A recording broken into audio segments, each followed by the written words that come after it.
ইয়া আদম আম্বিউহুম বিআসমাইহিম, হে আদম এরা তো পারল না, তুমি নামগুলো বলে দাও। তাফসীরের কিতাব খুলে দেখুন, ফাসাম্মা কুল্লা শাইইন বিইসমিহি ওয়া যিকরি হিকমাতিহি আল্লাতী খুলিকা লাহা। হযরত আদমকে বলতে দেরি হয়, হযরত আদম শুধু নাম নয়, প্রত্যেকটা বস্তু কত প্রকার ও কি কি, কোন বস্তুটা দিয়া কি কি কাজ না হয়, এক বৈঠকের মধ্যে সবগুলো শোনাই দিলেন। তাফসীরের কিতাবে আসে শুধু শোনার নাই, শুধু শোনার নাই, কখনো আদম আরবি ভাষায় বলেন, কখনো ইংরেজি ভাষায় বলেন, কখনো হিন্দি ভাষায় বলেন, কখনো ফার্সি ভাষায় বলেন, কখনো উর্দু ভাষায় বলেন, কখনো আবার আমার মাতৃভাষা বাংলা ভাষায় বলেন। প্রত্যেকটা বস্তুর নাম কখনো আরবিতে, কখনো ইংরেজিতে, কখনো ফার্সিতে, কখনো উর্দুতে, কখনো বাংলায়, কখনো হিন্দিতে, এক একবার এক একটা ভাষা তিনি ব্যবহার করেন। সবগুলোর নাম আল্লাহর আদালতে, আল্লাহর ক্লাসের মধ্যে হযরতে আদম কিয়ামত পর্যন্ত আদমের সন্তান যারা যেই ভাষা ব্যবহার করবে, সমস্ত ভাষাগুলো আল্লাহর আদালতে আদম আলাইহিস সালাম একই বৈঠকের মধ্যে আল্লাহর কাছে শোনাই দিলেন। এবার বুঝতে পারছেন ভাষা কইতে গেছে, বোঝা গেল ভাষা কাহারও বানানো নয়, এটা আল্লাহ প্রদত্ত নিয়ামত। আমি বাংলা ভাষায় কথা বলবো, এটা আল্লাহ আগের থেকে আমার জন্য এটা নির্দিষ্ট করে রাখছেন। যারা আরবিতে কথা বলবে তাদের জন্য ওটা নির্দিষ্ট করে রাখছেন। প্রত্যেকটা ভাষা আল্লাহ বলেন ওয়াখতিলাফু আলসিনাতিকুম ওয়া আলওয়ানিকুম, তোমাদের ভাষার পরিবর্তন এটাও আমি আল্লাহর কুদরতি নিদর্শনের অন্যতম নিদর্শন। ঠিক কিনা বলেন? আবার আপনারা দেখবেন প্রতি 20 কিলোমিটার অন্তর অন্তর ভাষার মধ্যে মিল নাই। বিভিন্ন এলাকায় যাবেন, 20 কিলোমিটার গেলেই দেখবেন কিছু না কিছু ধাক্কা আছে ভাষার। একই ভাষা বলে, সিলেটি ভাষাই বলে, চট্টগ্রামের ভাষাই বলে, নোয়াখালীর ভাষাই বলে, বরিশালের ভাষাই বলে, কিন্তু 20 কিলোমিটার অন্তর অন্তর দেখবেন কিছু না কিছু ব্যবধান। এই যে ব্যবধানটা, এটা কে করেছে? ইখতিলাফু আলসিনাতিকুম, তোমাদের ভাষার পরিবর্তন, এক একজন এক এক ভাষায় কথা বলো, এটাও আমি আল্লাহর কুদরতি নিদর্শনের অন্যতম নিদর্শন। ঠিক কিনা বলেন? ওয়া আলওয়ানিকুম, তোমাদের রঙের পরিবর্তন, কেউ শ্বেতান, কেউ কৃষ্ণান, কেউ সুন্দর, কেউ কালো, কেউ লম্বা, কেউ খাটো, এই যে পরিবর্তন, এটাও কার পক্ষ থেকে? আল্লাহর পক্ষ। তাহলে আমরা দুনিয়াতে আসার পরপরই বাংলা ভাষায় কথা বলি, বুঝা গেল এটা আল্লাহ প্রদত্ত নিয়ামত, এটা আমাদের জন্য আল্লাহ আগের থেকে বাজেট করে রেখেছে। ঠিক কিনা বলেন? ভাষার জন্য যারা শাহাদত বরণ করেছেন অবশ্যই তাদেরকে আমরা মোবারকবাদ জানাই, তাদের রুহের মাগফিরাতের জন্য আমরা দোয়া করি। কিন্তু রাষ্ট্রীয়ভাবে যে সুন্দরভাবে এই ভাষা দিবস পালন করা হয়, এই ভাষা শহীদ যারা হয়েছেন, ভাষার জন্য যারা শাহাদত বরণ করেছেন, ওরা যদি আসতো আর আমাদের সাথে দেখা হতো, আমরা কি রক্ত দিয়েছিলাম আমাদের গান উপহার দেওয়ার জন্য? কথা কাজ, আমরা কি রক্ত দিয়েছিলাম আমাদের কবরের মধ্যে তোমাদের গুনাহগুলো পৌঁছানোর জন্য? আরে রক্ত দিয়ে, জীবন দিয়ে তোমাদের জন্য আন্তর্জাতিক মাতৃভাষা উপহার দিয়ে গেলাম, আর তোমরা নিমক খারাম আমাদেরকে গান দিয়ে স্মরণ করো। কেন পারো না? সূরাতুল ফাতিহা তিলাওয়াত করে, সূরা ইখলাস 3 বার তিলাওয়াত করে আমাদের আত্মার জন্য, রূহের জন্য তোমরা দোয়া করতে পারো না? কথা বলেন ঠিক কিনা?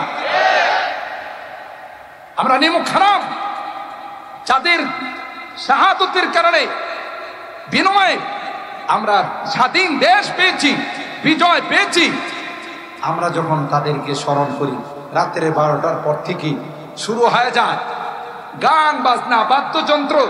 আমাদের এই মাদ্রাসাগুলো, মসজিদগুলোতে, আমরা হিফজখানাগুলোতে কোরআনে কারীমের খতম করি, তাদের আত্মার মাগফিরাতের জন্য আমরা দোয়া করি। কিন্তু মুশকিল হলো কি জানো, আমাদের এই খতমগুলো যখন এই যারা শাহাদত বরণ করেছেন দেশের জন্য, ভাষার জন্য, এগুলো যখন ওখানে যায় গিয়ে সুযোগ পায় না, দেখে যে গানে পুরা কবর হয়ে যাচ্ছে। কথা পায় না, পুরা কবর শুধু গান আর গান। আপনারা বলুন তো দেখি, গান কি হালাল না হারাম? এটা কি আমি মৌলভী সাহেবের কথা? ইনসাফ ফাউন্ডেশনের কথা? এটা কোরআনের সূরা লোকমানের আয়াত। ওয়া মিনান নাস মান ইয়াশতারি লাহওয়াল হাদিস লিয়ুদিল্লা আন সাবিলিল্লাহি বিগাইরি ইলমিন ওয়া ইয়াত্তাখিদাহা হুজওয়া উলাইকা লাহুম আযাবুন মুহিন। গান তো আল্লাহ হারাম করে দিয়েছেন। যত গান সবগুলো উঠতি বয়সের যুবক যুবতীদেরকে প্রেম শেখায়, আর এই প্রেম বাস্তবায়ন করার জন্য 14 তারিখের দিবস আবিষ্কার করছে। একমাত্র কারণ চরিত্রহীন বানানো, হারামজাদা, জারজ সন্তান বানানো, এটাই বিজাতিদের উদ্দেশ্য। ভ্যালেন্টাইন ডে বাংলাদেশে আবিষ্কার করা, এর বাহিরে অন্য কোনো উদ্দেশ্য নয়। ভালোবাসার নামে, প্রেম প্রীতির নামে বাহির হয়ে যা, আর ওখানে গিয়ে আকাম কুকাম করে। যে সন্তান পৃথিবীতে আসে এদিকে হালাল জাদা না হারাম জাদা। আর ইসলামের যত ক্ষতি পৃথিবীর সূচনা লগ্ন থেকে এখনো যারা করতেছে, আল্লাহর কসম তালাশ করলে দেখা যাবে একটারও জন্মের ঠিক নাই, সবগুলো জন্মের মধ্যে লিক আছে। যাদের জন্ম ঠিক আছে, হালাল সন্তান, এরা আর যাই হোক ধর্মকর্ম করেন, হয়তো নামাজ রোজা ঠিক মতো করেন, জীবনে কোনোদিন কোরআনের বিরুদ্ধে কথা কয় না, জীবনে কোনোদিন নবীর বিরুদ্ধে কথা কয় না, জীবনে কোনোদিন ইসলামের বিরুদ্ধে কোনো কথা কয় না। ঠিক কিনা বলেন? এগুলো তাদের দ্বারাই সম্ভব যাদের জন্মের মধ্যে কোথাও না কোথাও লিক আছে। কথা বলেন ঠিক কিনা? লিক, আর লিকটা হয় কখন? 14 তারিখে হয়। এই লিকটা হয় 14 তারিখে, কারণ হাদিসের মধ্যে আসছে। আসলে আমার ইঙ্গিত দিয়ে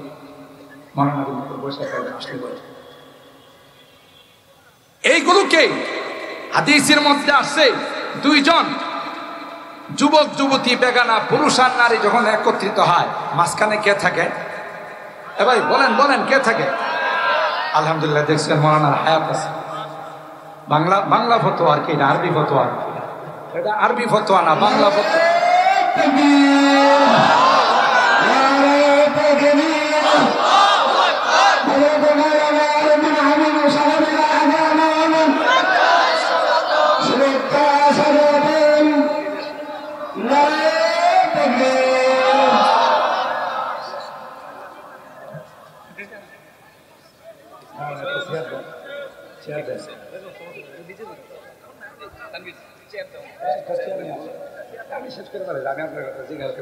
এটা বাংলা ফতোয়া, ঠিক না?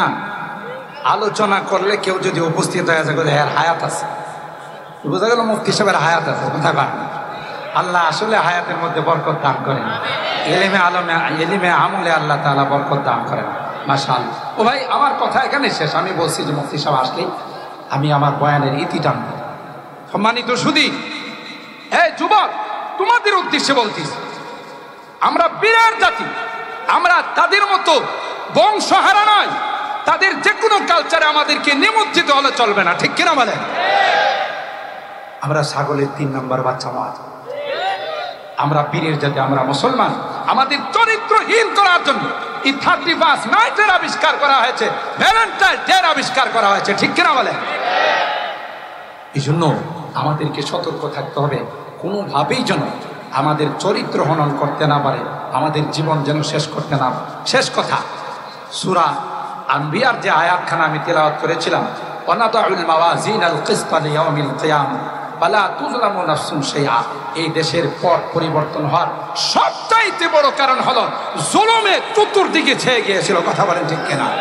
শুধু জুলুম আর জুলুম ছিল। এই জন্যে আমার এই সন্তানরা, কচিকাঁচা সন্তানগুলো, অল্প বয়সের স্কুলের স্টুডেন্ট, ছাত্র জনতা মিলে আর আল্লাহর আরশের মধ্যে এই জুলুমের ধাক্কা যখন লেগেছে, বদদুয়ার ধাক্কা যখন লেগেছে, আল্লাহ তাআলা আসমান থেকে ফয়সালা করে দিয়েছেন। ঠিক কিনা বলেন? একথা সবসময় মনে রাখতে হবে, যে কোনো কিছু অর্জন হবে এটা নিজের বাহুবলে হয়েছে, এটা কোনোদিন চিন্তা করবেন না। স্বাধীনতা আমাদের বাহুবলে আসে নাই, এটা আল্লাহ প্রদত্ত নিয়ামত, আল্লাহর বিশেষ অনুদান। ঠিক কিনা বলেন? নতুন স্বাধীনতা আল্লাহর বিশেষ রহমত, আল্লাহর বিশেষ অনুগ্রহ অনুদানে আমাদের মধ্যে আসছে। তাই আজকের এই ইনসাফ ফাউন্ডেশন, যে আমরা এই নামের ওসিলায় আমরা মনে করবো ইনশাআল্লাহ আশাবাদী যে আল্লাহ তাআলা যে উদ্দেশ্যে আমাদেরকে নতুন নিয়ামত দিয়েছেন, নতুন স্বাধীনতার নিয়ামত দিয়েছেন, অবশ্যই এর পিছনে যাদের অবদান, যারা শাহাদত বরণ করেছেন, রক্ত দিয়েছেন, সব সময় তাদের রুহের মাগফিরাতের জন্য আমরা দোয়া করব। যারা অসুস্থ তাদের সুস্থতার জন্য দোয়া করব। পাশাপাশি এটা ভুলে গেলে চলবে না, কখনো যেন আর এই জুলুমের রাজত্ব এই দেশে কায়েম না হয়।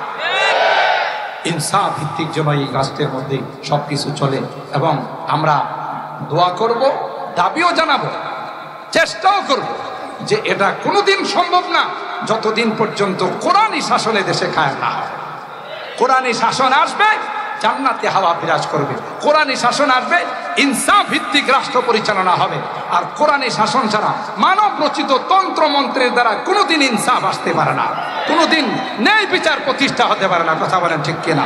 আল্লাহ রাব্বুল আলামিন আমাদের সকলকে এর পিছনে দোয়া, মেহনত সব কিছু চালিয়ে যাওয়ার তৌফিক দান করুন। আমিন। ওয়া আখিরু দাওয়ানা আলহামদুলিল্লাহি রাব্বিল আলামিন। আসসালামু আলাইকুম ওয়া রাহমাতুল্লাহি।